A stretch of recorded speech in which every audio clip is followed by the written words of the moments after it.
नमस्ते. Genesis परिवारामध्ये आपल्या सर्वांचं स्वागत आहे.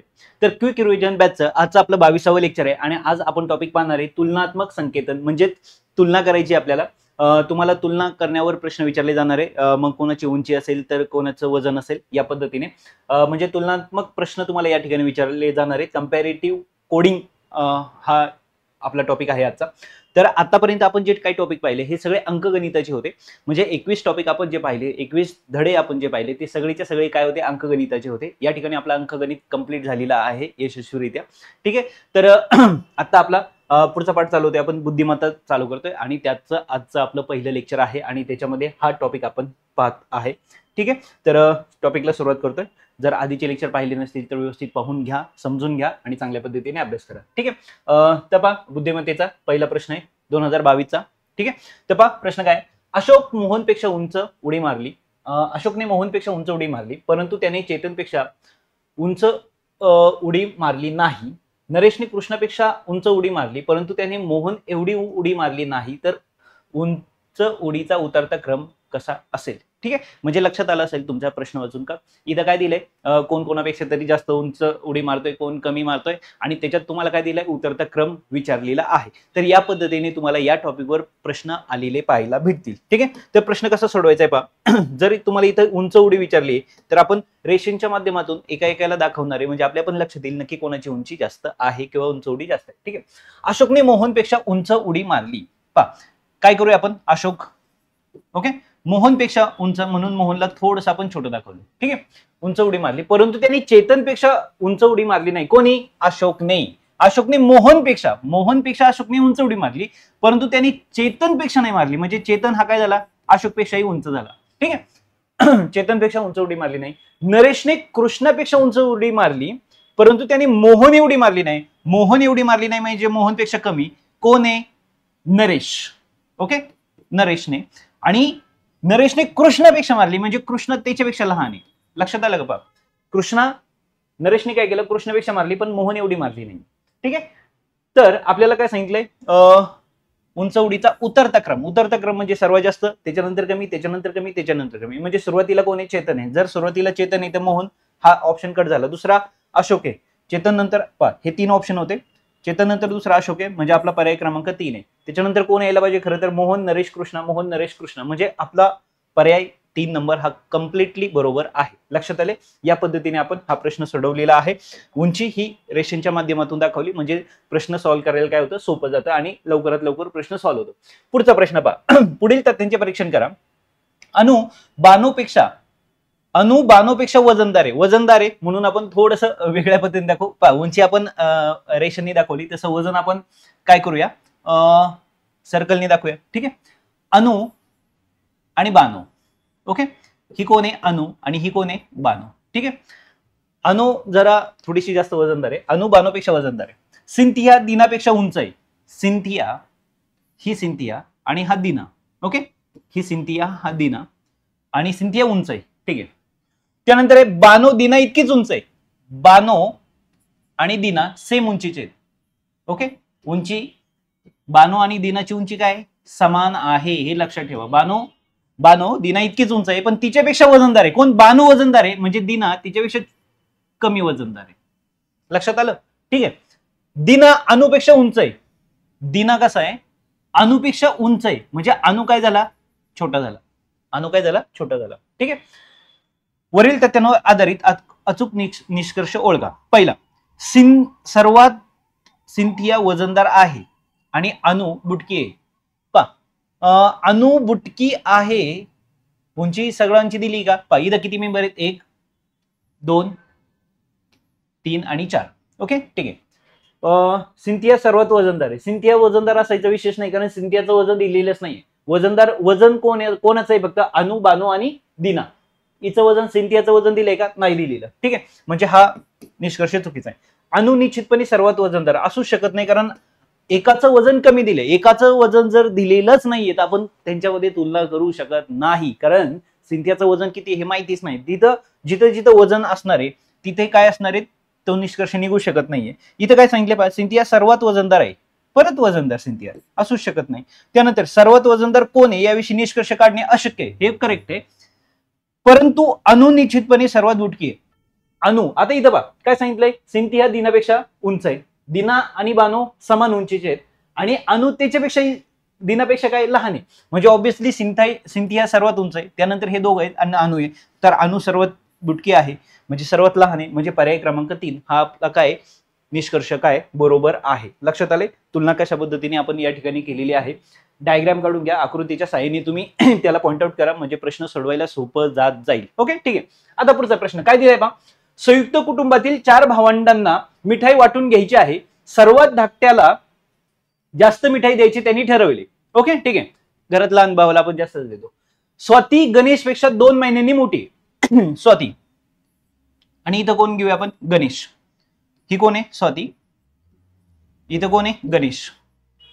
स्वाती गणेश पेक्षा किती महिन्यांनी मोठी आहे, 2 महिन्यांनी मोठी. स्वाती गणेश पेक्षा 2 महिन्यांनी मोठी आहे, जो नील पेक्षा 3 महिन्यांनी लहान आहे. कोण, गणेश. हा नीट शब्द समजून घ्या, जो. स्वाती गणेश पेक्षा 2 महिन्यांनी मोठी आहे की जो नील पेक्षा, म्हणजे इथं जो हा शब्द विचारला गेलाय हा कोणासाठी उच्चारला गेलाय, गणेशसाठी. पहा, जो नील पेक्षा 3 महिन्यांनी लहान आहे, स्वाती 2 महिन्यांनी मोठी आहे आणि नील पेक्षा गणेश 3 महिन्यांनी लहान आहे, म्हणजे ऑब्व्हियसली इथं कोण घेतला आपण, नील घेतला. आता गणेश आणि नील मध्ये किती महिन्याचं अंतर आहे, 3 महिन्याचं अंतर आहे, म्हणजे ह्या दोघांमध्ये किती महिन्याचं, 1 महिन्याचं असणार आहे. ठीक आहे, 3 महिन्यांनी लहान आहे.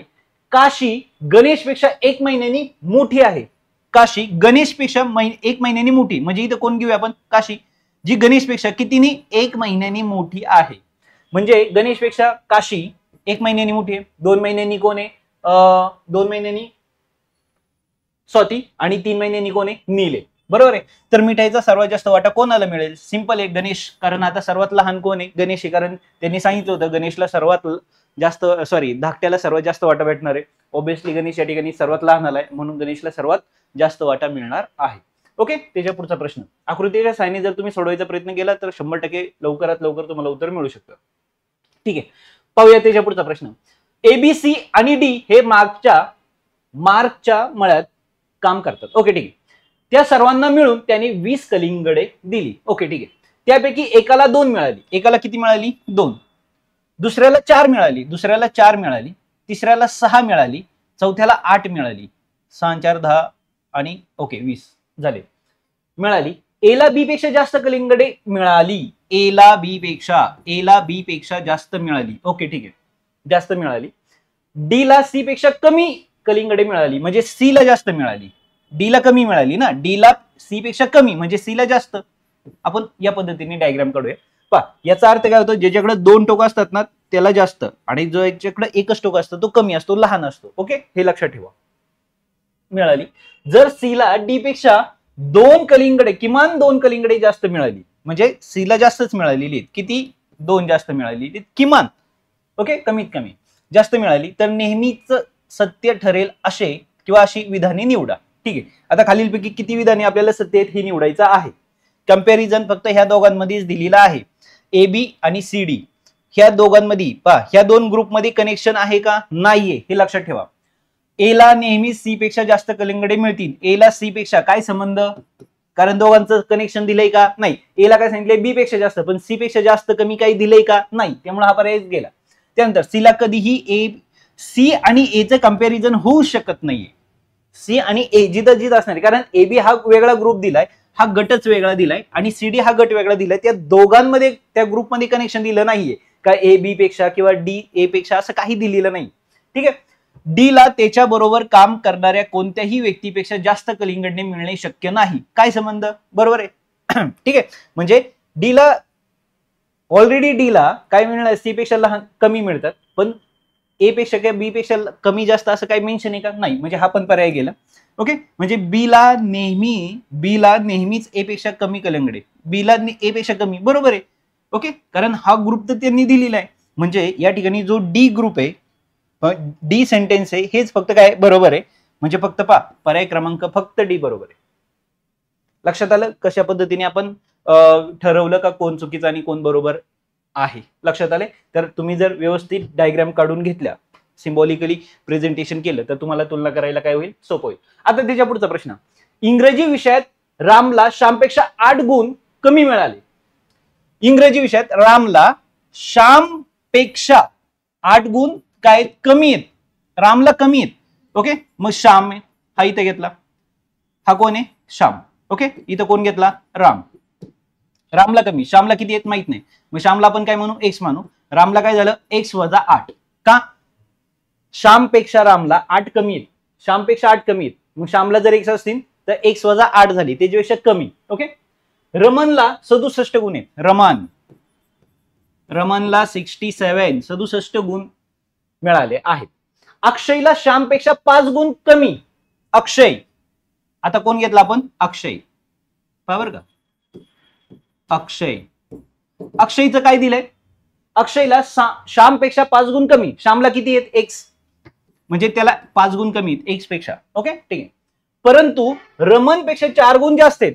रमनला तर किती आहेत 67, त्याच्यापेक्षा 4 गुण जास्त आहेत. 67 मध्ये जर मी 4 मिळवले तर तो आकडा होतो 71. म्हणजे याला मी बरोबर ठेवलं. आता तुम्ही म्हणाल सर हे का तुम्ही केलं, सगळ्यात इम्पॉर्टंट त्यांनी काय सांगितलंय, अक्षयचे मार्क किती आहेत, श्यामपेक्षा 5 कमी आहेत. ओके, श्यामला किती आहेत x, त्याच्यापेक्षा 5 कमी मान्य, x पेक्षा x वजा 5 हे बरोबर झालं. रमन पण रमनपेक्षा 4 गुण जास्त आहेत. आता रमनचे मार्क माहिती आहेत ना, रमनला किती आहेत 67, मग 67 म्हणजे 67 4 जास्त आहेत. कोणाला 4 गुण जास्त मिळाले रमनला, अक्षयला रमनपेक्षा, म्हणजे काय 71. याचा अर्थ अक्षयला 2दा मार्क दिलेत पहा, म्हणजे 2 कंडिशन दिलेत अक्षयसाठी. एक तर तो श्यामपेक्षा 5 ने कमी आहेत किंवा रमनपेक्षा 4 ने जास्त आहे. याचा अर्थ मार्क तर सेमच असणार आहेत. ओके, हे काय श्यामपेक्षा 5 कमी, हे रमनपेक्षा 4 जास्त, म्हणजे हे दोन्ही मार्क काय असणार आहेत सेमच असणार आहेत, एकच असणार आहेत. मग आपण काय केलं, हा जो 5 आहे त्याला तिकडे पाठवला. मग x बरोबर 71 अधिक किती झाले 5, म्हणजे x बरोबर किती आले 76. ठीक आहे, कोणाचे मार्क आले श्यामचे. श्यामला किती मार्क मिळाले 76, फायनल झालं पहा मिळाले आहेत. तर रामला इंग्रजी विषयात किती गुण मिळाले, आपल्याला कोणाचे मार्क काढायचे, रामचे काढायचे. 76 मधनं 8 आता मी वजा करणार आहे. 76 मधनं जर मी 8 वजा केले, 76 वजा 8 याचं उत्तर येणार आहे 68. पर्याय क्रमांक 2. लक्षात आलंय कसं आलंय. ठीक आहे, म्हणजे मी एकाचे मार्क लिहून घेतले. त्यानंतर अक्षयची कंडिशन, एकाच मार्काला 2 कंडिशन दिल्यात म्हणून त्या दोन्ही कंडिशन इक्वल ठेवल्या. हे अक्षयचे मार्क आणि तिथून आपण श्यामचे मार्क काढून घेतले. श्यामपेक्षा 8 मार्क जास्त कमी आहेत रामला, म्हणून मिळालेल्या मार्कांमधनं आपण 8 काय केले वजा केले, म्हणून आपल्याला 68 हे रामचे मार्क या ठिकाणी मिळालेले आहेत. लक्षात आले प्रश्न. ओके ठीक आहे, त्यानंतर पुढचा प्रश्न. आता काय दिलाय प्रश्न पहा, @CA हॅशटॅग आहे आणि डॉलरचं सिम्बॉल आहे, स्टार आहे. या प्रतीकांचा उपयोग करून पुढील प्रमाणे करण्यात आलेले म्हणजे इथं काय दिलेले आहे, काही सेंटेन्स दिलेत आणि त्याची कंडिशन दिलेली आहे आणि कोणतं बरोबर आहे आणि कोणतं चुकीचं आहे या पद्धतीने आपल्याला काय करायचंय, प्रश्न सॉल्व्ह करायचा आहे. ओके, इथं यम या, ठीक आहे डन. आता इथं काय दिलंय बा, इथं स्टार दिलाय, एच आणि यम मध्ये स्टार दिलाय. हे विधान आहेत आणि हे निष्कर्ष आहेत आणि वरती मोठं कमी जास्त काहीतरी दिलेलं आहे. ठीक आहे, आपण काय करूया, डायरेक्ट विधानांपाशी जाऊया, म्हणजे आपल्याला लक्षात येईल नक्की त्या स्टारवरनं किंवा त्या @वरनं त्या डॉलरवरनं आपल्याला नक्की सिम्बॉल काय आहे, त्याचं मिनिंग काय आहे हे आपल्या लक्षात येईल. प्रत्येक वेळेस हे वाचायची गरज नाही, इथून जरी तुम्ही पाहिलं तरी तुमच्या लक्षात येऊ शकतं. ठीक आहे, आता पहा इथं काय दिलंय प्रश्न, H*M. स्टारचा अर्थ काय, याचा अर्थ आहे P Q पेक्षा मोठा नाही आणि Q पेक्षा लहान नाही, म्हणजे याचा अर्थ इक्वल, म्हणजे स्टारचा सिम्बॉल कोणता आहे इक्वल आहे. ओके, म्हणजे इथं याचा अर्थ त्यांनी असं सांगितलंय H=M आहे. ठीक आहे, आता यम आणि टी मध्ये काय रिलेशन दिले पहा, यम आणि टी @, कुठे इथे पहा, चा अर्थ आहे P Q पेक्षा मोठा नाही किंवा एवढा पण नाही, म्हणजे P Q पेक्षा मोठा नाहीये आणि एवढा पण नाहीये, म्हणजे काय तो लहान आहे. म्हणजे याचा अर्थ P मोठा नाहीये Q पेक्षा, हा कोण आहे Q आहे. अर्थ नीट समजून घेत चला. काय सांगितले पहा, P Q पेक्षा मोठा नाही, म्हणजे Q पेक्षा काय तो लहान आहे आणि एवढा पण नाही, म्हणजे इक्वल पण नाही, म्हणजे हा सिम्बॉल कोणता आला लहान. म्हणजे इथं काय झालं, यम हा लहान आहे कोणापेक्षा, टी पेक्षा. आता टी आणि के मध्ये काय रिलेशन दिले, हा लहान आहे, याचं सिम्बॉल लहान आहे. ठीक आहे. आता टीचं काय दिलंय, ऍट द रेट डॉलरचं सिम्बॉल आहे इथं पहा. पी ऍट द रेट टीतला अर्थ पाहूया आपण. पी क्यू पेक्षा मोठा नाही, म्हणजे लहान असू शकतो किंवा इक्वल पण असू शकतो, पण मोठा नाहीये. ओके, म्हणजे याचा अर्थ काय झाला, पहा पी मोठा नाही, क्यू पेक्षा मोठा नाही, म्हणजे लहान असू शकतो किंवा इक्वल असू शकतो क्यू पेक्षा. ओके, पेक्षा मोठा नाही, पी क्यू पेक्षा मोठा नाही, म्हणजे तो लहान असेल किंवा इक्वल असेल. ओके, याचा अर्थ काय झाला, टी एकतर लहान असेल किंवा इक्वल असेल के पेक्षा.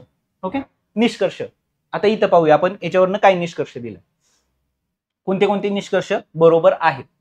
या आधारित खालील 3 विधाने दिलेली आहेत, त्यावरनं काढलेले 3 निष्कर्ष आहेत. निष्कर्षांना योग्य पर्याय निवडा. कोणते कोणते निष्कर्ष बरोबर आहेत. ओके, ठीक आहे. आता इथे दिले आहे के हॅशटॅग यम. हॅशटॅगचा अर्थ काय, पी क्यू पेक्षा लहान नाही आणि एवढा पण नाही. लहान तर नाहीच आहे, पी काय क्यू पेक्षा लहान नाहीये आणि एवढा पण नाही, म्हणजे काय असणार आहे, मोठा. म्हणजे पी मोठा आहे क्यू पेक्षा. ओके, पहिला निष्कर्ष के मोठा यम पेक्षा. याचा अर्थ काय, मोठा आहे. याचा अर्थ काय झाला, हॅशटॅगचा अर्थ मोठा. के मोठा आहे यम पेक्षा, के मोठा आहे यम पेक्षा, के मोठा. आता यम पेक्षा टी मोठा आणि टी एवढाच कोण आहे, के. याचा अर्थ जरी इक्वल झाला तरी तो काही बरोबर आहे, म्हणजे पहिला निष्कर्ष काय आला, बरोबर आहे. ठीक आहे. त्यानंतर आहे टी हा मोठा आहे एच पेक्षा. टी मोठा आहे एच पेक्षा, बरोबर आहे, कारण टी मोठाच असणार आहे. यम जर मोठा आहे आणि यम आणि एच सेम आहे तर हे ओके, ठीक आहे, म्हणजे हा पण निष्कर्ष काय बरोबर आहे. ठीक आहे. त्यानंतर आहे इथं h at the rate k. At the रेटचा अर्थ कोण आहे, काय, लहान. ओके, हा काय लहान, इथं कोणी एच आणि इथं कोणी के, म्हणजे एच लहान आहे के पेक्षा, बरोबर आहे, कारण यम लहान आहे टी पेक्षा आणि टी के पेक्षा लहान आहे, म्हणजे यम लहानच असणार, म्हणजे हा पण निष्कर्ष बरोबर आहे. म्हणजे तीनही निष्कर्ष बरोबर आहेत, पहिला, दुसरा आणि तिसरा, हे तीनही निष्कर्ष बरोबर आहेत. म्हणजे पर्याय क्रमांक कोणता आहे, 4. ओके, सिम्बॉलच्या माध्यमातून. आणि जर तुमच्या लक्षात येत नसेल तर तुम्ही आकडे जरी याला दिले तरी चालू शकतात. म्हणजे फॉर एक्झाम्पल इथं समजून घ्या, याची व्हॅल्यू 10 आहे, बरोबर, याला पण 10 म्हणा. हा त्याच्यापेक्षा मोठा आहे, म्हणजे तुम्ही याला 11 म्हणू शकता किंवा 12 म्हणू शकता, आणि हा त्याच्या एवढा 12 किंवा 12 पेक्षा मोठा असं म्हणलं तरी चालेल. ओके, याचा अर्थ असा होतो का तो एकतर 12 असेल किंवा 12 पेक्षा मोठा असेल. आता इथं पहा, हे जर आकडे तुम्ही पाहिले तर ह्या आकड्यांनुसार सुद्धा तुम्ही इथं काय करू शकता, तुलना करू शकता. म्हणजे हे घेतलेले सिम्बॉल इथं लावा, त्याच्यानुसार त्याचा अर्थ लावा आणि खाली काढलेले निष्कर्ष कोणता बरोबर आहे ते तुम्हाला सहज काढता येऊ शकतं. प्रश्न जरी मोठा असला तरी परफेक्ट मार्क मिळवून देणारा प्रश्न आहे, हे लक्षात ठेवा. ओके, त्याच्या पुढचा प्रश्न पहा, काय सांगितलंय, केट ही युगपेक्षा वयाने 3 पट मोठी आहे. केट, आता केटचं वय किती आहे माहित नाही, केट आणि युग. ओके, ठीक आहे. युग किती आहे माहित नाही, युगला जर आपण एक्स मानलं तर केट किती झाली, 3x झाली. का, त्यांनी सांगितले केट ही युगपेक्षा 3 पट मोठी आहे, युगपेक्षा 3 पट, म्हणून 3 नी मल्टिप्लाय केलं, गुणलं. मिनी ही वयाने झरीनच्या निम्मे आहे. मिनी किती आहे, मिनी, आणि इथं कोण घेतली आपण, झरीन. ओके, मिनीचं वय किती आहे, मिनी ही वयाने झरीनच्या निम्मी. झरीन किती आहे माहित नाही, मग आपण झरीनला जर वाय म्हटलं, आपण झरीनला काय केलं, झरीनला आपण जर वाय म्हटलं तर मिनी किती झाली, निम्मे, वाय भागिले 2. ओके, युग मिनीपेक्षा वयाने मोठा आहे. युग कसं आहे, मिनीपेक्षा मोठा आहे. याचा अर्थ काय झाला, याचा अर्थ ह्या दोघांच्या कनेक्शन मध्ये इथं युग मोठा आहे, म्हणजे एक्स मोठा आहे कोणापेक्षा, वाय भागिले 2. म्हणजे याचा अर्थ 2x हा मोठा आहे कोणापेक्षा, वाय. हा 2 आहे, हा इकडे भागिले आला, सॉरी भागिले होता तो गुणिले आला, म्हणजे x ची दुप्पट ही y पेक्षा काय मोठी आहे. तर सत्य अनुमानाची निवड करा. तर याच्यातून कोणता अनुमान सत्य आहे, म्हणजे काय करतोय आपण, तुलनाच करतोय एक प्रकारे. ठीक आहे. मग आता पहा काय दिलंय, पहिलं, केट कदाचित झरीनपेक्षा वयाने लहान असेल. केट झरीनपेक्षा लहान असू शकत नाही. जर आता तुम्ही इथं जर बारकाईने पाहिलं तर पहा, 2x हा जर y पेक्षा मोठा आहे, 2x म्हणजे एक ची दुप्पट ही वाय पेक्षा मोठी, तर तिप्पट तर ऑब्विसली मोठीच असणार आहे. म्हणजे केट ही झरीनपेक्षा वयाने लहान असू शकत नाही. ओके, युग वयाने झरीनपेक्षा मोठा आहे, युग वयाने झरीनपेक्षा नाही, मिनीपेक्षा, आता मिनी झरींपेक्षा किती आहे? अर्धी, आणि तिच्यापेक्षा युग मोठा आहे. हा, पण याच्यावरून तुम्ही असा अर्थ नाही लावू शकत का युग झरींपेक्षा पण मोठा आहे, कारण इथं नीट समजून घ्या, हा कोणी युग आहे आणि ही कोणी झरीन. एक्स आणि वाय मध्ये तुलना करायचं सांगितले का त्यांनी? नाही दिलेली तुलना. ओके, म्हणजे हा पण निष्कर्ष चुकीचा आहे. केट वयाने झरींपेक्षा मोठी आहे. केट वयाने झरींपेक्षा मोठी आहे. आता पहा, इथं जर पाहिलं तर केट 3x, झरींचं वय किती आहे? वाय, झरीन वाय, वायची किंमत 2x, ऑलरेडी वाय पेक्षा मोठा आहे, म्हणजे 3x मोठाच असणार आहे, म्हणजे केट ही वयाने झरींपेक्षा मोठी आहे. हा पर्याय बरोबर आहे. पुढचा पर्याय वाचायची सुद्धा, सर्व पर्याय बरोबर आहे. हे तर चुकीचंच आहे, कारण पहिले दोन पर्याय काय चुकीचेच आहेत. त्यामुळे सर्व सत्य असण्याची शंका इथे घ्यायचीच नाहीये. त्यामुळे पर्याय क्रमांक काय? 3 या ठिकाणी आपला पर्याय आलेला आहे. या पद्धतीने आपण हा प्रश्न सोडवलेला आहे. ठीक आहे. आता त्याच्या पुढचा प्रश्न काय दिलाय पहा, क्यू मोठा आहे क्यू पी पेक्षा, सॉरी पी मोठा आहे क्यू पेक्षा आणि आर लहान आहे 0 पेक्षा 0 पेक्षा, तर पुढील पैकी कोणती राशी सध्या साध्य आहे? काय साध्य आहे? ठीक आहे, म्हणजे परफेक्ट आहे, बरोबर आहे. ठीक आहे, बघूया आपण. पी क्यू पेक्षा मोठी म्हणजे आपण याला 5 म्हणू, याला 6 म्हणू, सॉरी 4 म्हणू. काय म्हणलो आपण इथं? 4, म्हणजे ऑब्विसली 5 काय मोठा आहे. Okay, done. त्यानंतर आर हा काय 0 पेक्षा लहान, जर तो 0 पेक्षा लहान आहे तर आपण त्याला -1 करू, किंवा 0 पेक्षा लहान नंबर कोणते येतात? -1, -2, -3, सगळे निगेटिव्ह नंबर. ओके, 1 घेण्यापेक्षा आपण काय करू? -2 घेऊया फॉर एक्झाम्पल. गुणायला सोपं जाईल, 1 निवडल्यावर परत लक्षात नाही येत. -2 घेतला 0 पेक्षा लहान आहे म्हणून. ओके, तर पुढील राशी बरोबर कोणती? काय -2 नी जर मी इथं काय सांगितले पहा, पी ने आर ने दोघांनाही गुणलं, -2 नी जर मी 5 ला गुणलं तर -10 उत्तर येणार आहे, आणि -2 नी जर मी 4 ला गुणलं तर -8 येणार आहे. म्हणजे इथं मी ही कंडिशन काय केली? अप्लाय केली. ही कंडिशन अप्लाय केल्यामुळे काय झालं? -8 आणि -10 मध्ये कोण मोठा आहे? तर -8 मोठा आहे. म्हणजे क्यू आर, म्हणजे चिन्ह बदलते पहा, साइड चेंज होती, म्हणजे पहिला पर्यायच बरोबर मिळालेला आहे. ओके, ठीक आहे. त्यांचं म्हणणे कोणतेही सत्यविधान नाही, हे बरोबर आहे, पहिलं सत्यविधान आलेलं आहे, त्यामुळे हा पर्याय तर संपलेलाच आहे. ओके, बाकीची चेक करायची सुद्धा गरज पडलेली नाही. आता जर तुम्हाला हे पण चेक करायचं असेल तर तुम्ही करू शकता. आता कसं पहा, पी किती दिलाय? आपण घेतलाय 5. ओके, का घेतला 5? आपल्या मनाने घेतला, कारण आपल्याला पी मोठा ठेवायचा आहे, क्यू छोटा ठेवायचा आहे. मग आकडे तुम्ही कोणते घेऊ शकता, फक्त पी ला मोठा ठेवा. बरोबर. ओके, मग आता इथं काय ठेवलंय? इथं किती घेतलेत? 5. 5 ला किती? 5 मध्ये किती मिळवले? -2, बरोबर. आणि तिकडे किती आहेत? 4. 4 मध्ये किती मिळवले? -2. इकडे किती आले? 3. इकडे किती आले? 2. कारण 5तनं 2 गेल्यावर 3 राहिले, म्हणजे कोण मोठा राहतोय? पीच मोठा राहतोय. पण यांचं म्हणणं पलीकडची साईड मोठी, म्हणजे हे चूक आहे विधान. इथं वजा बाकी केली, इथं वजा जर बाकी केली तर इथं किती येणार आहे? 7. कारण चिन्ह काय होणार आहे? इथं वजा, डबल वजा झाल्यामुळे इथं 7 येणार आहे, आणि इथं वजा झाल्यामुळे इथं 6 येणार आहे. तरी हेच मोठं राहते, पण त्यांनी चिन्ह पलीकडे दिले, म्हणजे हे दोन्ही विधानं चुकीचे आहेत. खालचं पण चुकीचं आहे, म्हणजे पर्याय क्रमांक काय? 1. खरं तर नंतरची 2 चेक करायची सुद्धा गरज नव्हती, पण EFGHIJ हे 6 विद्यार्थी शेतात बसले आहेत. ओके, ठीक आहे, 6 विद्यार्थी आहेत. आपण लगेच सॉल्व्ह करायला सुरुवात करूया आपण. ठीक आहे, EFGHI आणि J. ठीक आहे, ई व एफ हे पुण्याचे आहेत व बाकी सर्व दिल्लीचे आहेत. ओके, ई आणि एफ हे पुण्याचे आहेत. पुणे हे दिल्ली आणि दिल्ली. ठीक आहे. त्यानंतर एच व जे उंच आहेत. एच व जे उंच आहेत. पहा, हे काय दिलेत? उंच दिलेत. हे काय आहेत? उंच. बाकीचे सगळे काय आहेत? उंच. बाकीचे सगळे काय आहेत? बुटके. ठीक आहे, बुटके आणि बुटके. ओके, ठीक आहे. ई, जी आणि एच मुली आहेत. आता यातल्या मुली कोणत्या आहेत पहा? ई, जी, एच. ई, जी आणि एच ह्या मुली आहेत. ओके, बाकी काय आहेत? ह्या मुली आहेत. मुली, बाकी सर्व मुलं आहेत. बाकी मुलगे आहेत. उत्तर काय पाहिजे? दिल्लीची कोणती मुलगी उंच आहे? दिल्लीची मुलगी म्हणजे ही, आणि उंच. पहा, म्हणजे दिल्ली ही दिल्लीची आहे. उंच म्हणल्यावर एच आहे, कारण उंच एच आणि जे चे फक्त. आणि त्यात मुलगी पाहिजे, म्हणजे आपण ती ब्ल्यू कलरने दाखवली. या पद्धतीने तुम्ही वेगवेगळे सिम्बॉल तिथं दाखवू शकता वेगवेगळ्या सिम्बॉलने. म्हणजे पर्याय क्रमांक कोणता आहे आपला 4. ओके, म्हणजे एच ही मुलगी आहे का जी दिल्लीची काय सर्वात उंच मुलगी आहे. लक्षात आलंय? ठीक आहे. आता त्याच्या पुढचा प्रश्न काय दिलाय पहा. त्याच्या पुढचा प्रश्न रमेश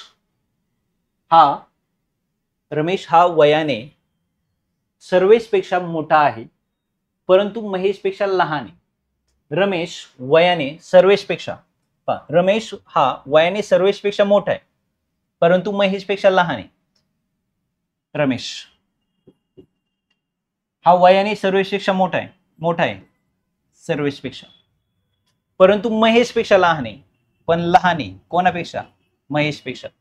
म्हणजे महेश मोठा आहे रमेश पेक्षा आणि रमेश मोठा आहे सर्वेशपेक्षा, वयाने लहान. सर्वेश हा वयाने अखिलेश एवढाच आहे. सर्वेश हा अखिलेश एवढाच आहे. ओके, हा अखिलेश आहे, आपण असं कन्सिडर करू. सर्वेश आणि अखिलेश वयाने सेम आहे परंतु तो सुरेशपेक्षा मोठा आहे. म्हणजे अखिलेश हा मोठा आहे कोणापेक्षा? सुरेशपेक्षा मोठा आहे. तर इथं 4 विधान दिलीत. वर दिलेल्या विधानांपैकी कोणती विधाने बरोबर आहेत ते शोधा. ओके, ठीक आहे. बरोबर विधान कोणतं आहे ते आपल्याला या ठिकाणी पाहायचंय. पहिलं विधान काय दिलंय? अखिलेश हा सर्वेशपेक्षा लहान आहे. अखिलेश हा सर्वेशपेक्षा लहान असू शकत नाही, त्यांनी सांगितले तो बरोबर आहे. म्हणजे अखिलेश आणि सर्वेश समान आहेत.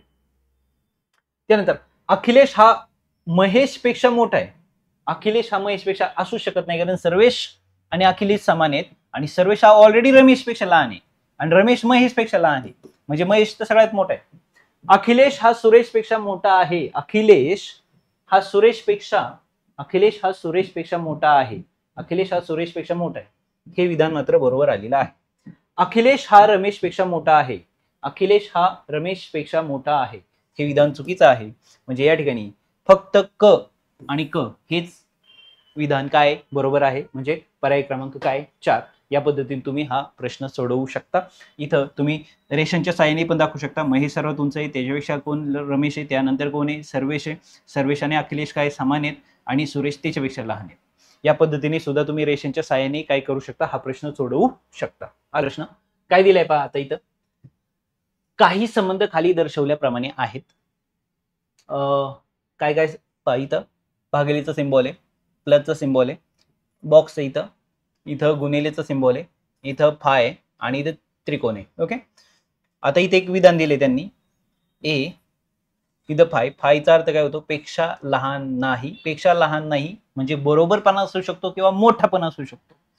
ओके, बरोबर पण असू शकतो, लहान नाही म्हणजे एकतर बरोबर किंवा मोठा. म्हणजे ए मोठा आहे बी पेक्षा, परत तोच सिम्बॉल दिलाय म्हणजे बी परत मोठा किंवा इक्वल सी पेक्षा. हे विधान त्यांनी दिलेलं आहे. तर खालीलपैकी पुढीलपैकी कोणता सहसंबंध ध्वनित करीत नाही? ओके, ठीक आहे. आता बघूया आपण नक्की विधान बरोबर कोणतं आहे. ए इथं काय दिलंय? त्रिकोण आहे. त्रिकोण काय समान नाही. ए आणि बी समान नाही. ए आणि बी समान नाही. होऊ शकतं, बरोबर आहे. आणि इथं बी आणि सीच्या मध्ये भागिलेचं चिन्ह आहे, समान होऊ शकतं. म्हणजे ए आणि बी समान नाहीये. म्हणजे आपण काय करू शकतो? इथं आपण असं म्हणू शकतो का? आणि हा समान काय म्हणतो आपण त्याला? समान आहे असं होऊ शकतं का? पहिलं विधान करेक्ट होऊ शकतं, कारण हे मेन विधान आहे आणि ही पॉसिबिलिटी आहे. असं होऊ शकतं का? सिंपल होऊ शकतं. त्यानंतर आहे पुढचं विधान बी, पाहूया आपण. दुसरं विधान काय सांगितलंय? ए आणि बी मध्ये कोणतं रिलेशन सांगितले त्यांनी? ए आणि बी मध्ये रिलेशन कोणतं आहे? गुणिले. पेक्षा मोठा नाही म्हणजे बरोबर असू शकतो. पेक्षा मोठा नाही म्हणजे बरोबर असू शकतो. बरोबर आहे. त्यानंतर इथं कोणतं चिन्ह दिले? बॉक्स पेक्षा मोठा, बी सी पेक्षा मोठा. असं होऊ शकतं का? इथून दुसरं विधान 100% होऊ शकतं. म्हणजे हे पण विधान बरोबर आहे. आता तिसऱ्या विधानाकडे जाऊया आपण. काय दिले तिसरं विधान? परत इथं काय दिलंय? ए आणि बी ट्रायंगल दिलंय. म्हणजे काय? ट्रायंगलचा अर्थ काय? ट्रायंगलचा अर्थ आहे मोठा. समान नाही म्हणजे मोठा असू शकतो. म्हणजे ए हा मोठा आहे बी पेक्षा. होईल का? होईल. यातलं एक चिन्ह कोणतं तरी तुम्ही यूज करू शकता. आणि बी बॉक्स म्हणजे काय? पेक्षा मोठा. ओके, म्हणजे बी हा पण मोठा आहे सी पेक्षा, म्हणजे यातलं कोणतंही तुम्ही एक चिन्ह वापरू शकता. इथं दोन चिन्ह दिली, इथं पण दोन चिन्ह आहेत. दोन कशी आहेत पहा, हा मोठा आणि हे समान चिन्ह, असं याचा अर्थ होतो. हे लहान आणि समान असं याचा अर्थ होतो.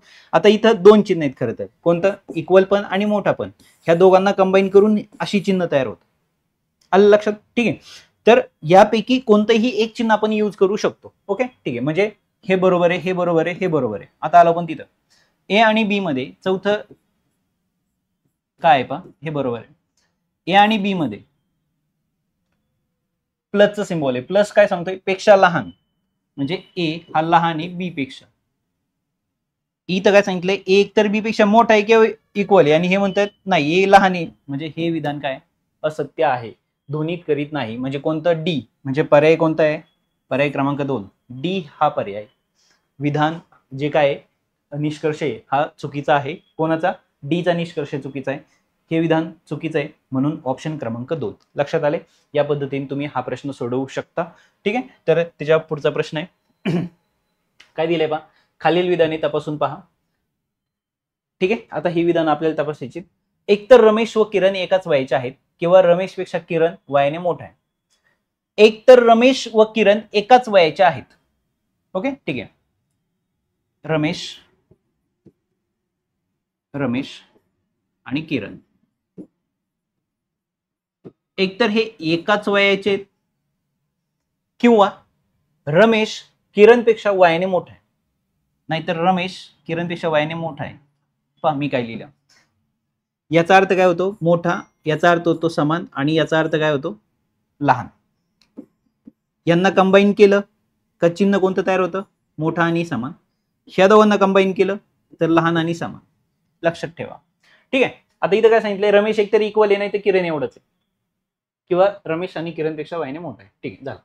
एकतर सौरभ संग्राम एकाच वयाचे आहेत. सौरभ आणि संग्राम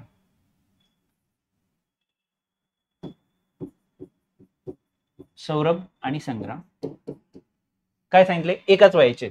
ओके. किंवा संग्राम सौरभ पेक्षा वयाने मोठा आहे, संग्राम मोठा आहे, म्हणून संग्राम कर 2 चिन्ह, संग्राम मोठा आहे, नाहीतर वयाचे सोबत. ओके. सौरभ पेक्षा किरण वयाने मोठा आहे. आता पहा, ह्या दोघांमध्ये रिलेशन काय दिलंय, सौरभ पेक्षा किरण वयाने मोठा आहे, म्हणजे किरण मोठा आहे सौरभ पेक्षा, आणि सौरभ, आता हे इथे लावतो मी, सौरभ एकतर लहान आहे किंवा तेवढाच आहे, कोणापेक्षा, संग्रामपेक्षा. ठीक. वरील विधानातून खालीलपैकी कोणता निष्कर्ष काढता येतो, बघूया आपण कोणता निष्कर्ष काढता येतोय. हे मी बाजूला लिहितो आता. ठीक आहे. किरण पेक्षा रमेश वयाने मोठा आहे, किरण पेक्षा रमेश वयाने मोठा आहे, समान पण असू शकतो. ओके, ठीक आहे. त्यानंतर खाली, किरण व संग्राम एकाच वयाचे आहेत, किरण व संग्राम एकाच वयाचे आहेत, कुठेही मेन्शन नाही. सौरभ पेक्षा संग्राम वयाने मोठा आहे, सौरभ पेक्षा संग्राम वयाने मोठा आहे, समान पण असू शकतो.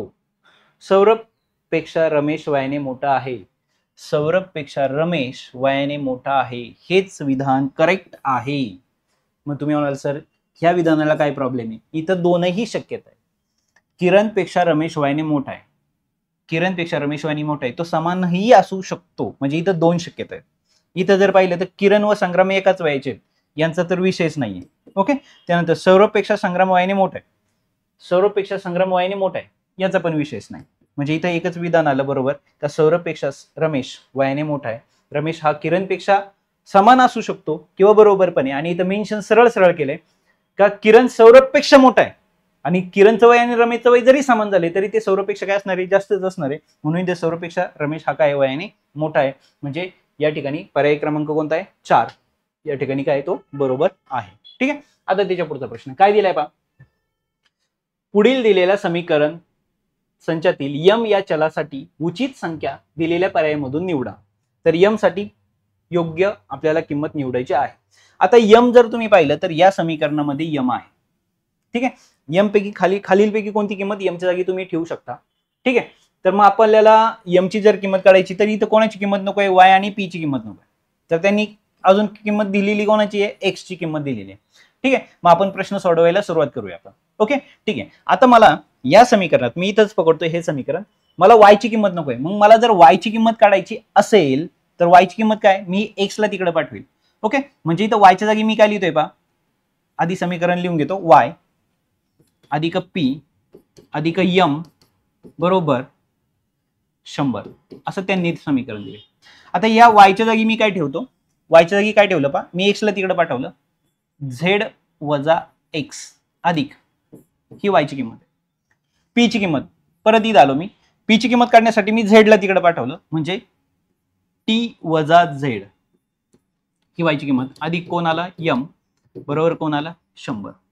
पहिली गोष्ट, प्लस झेड ला मायनस झेड कॅन्सल झाला, म्हणजे इथं कोण राहिला वजा 8. आता वजा x ची किंमत किती आहे 8, हे नीट समजून घ्या. म्हणजे इथं कोण राहिला वजा 8 अधिक इथून राहिलेला t, इथं m ची तर किंमत काढायची तो तर पाहिजे 100, वजा 8 तिकडे जाऊन अधिक झाले, म्हणजे t अधिक m बरोबर ह्या अधिक झाल्यामुळं 108 हे उत्तर आलं. आता मला कोण नकोय, t नकोय, मग t ची किंमत कुठून काढणार, मी इथून काढणार. टी किंमत काढण्यासाठी मी x ला तिकडे पाठवलं. ओके, म्हणजे आता टी च्या जागी मी काय लिहिणार आहे, m वजा x. ओके, ही टी ची व्हॅल्यू आली, हा m तसाच आला कंटिन्यू बरोबर 108.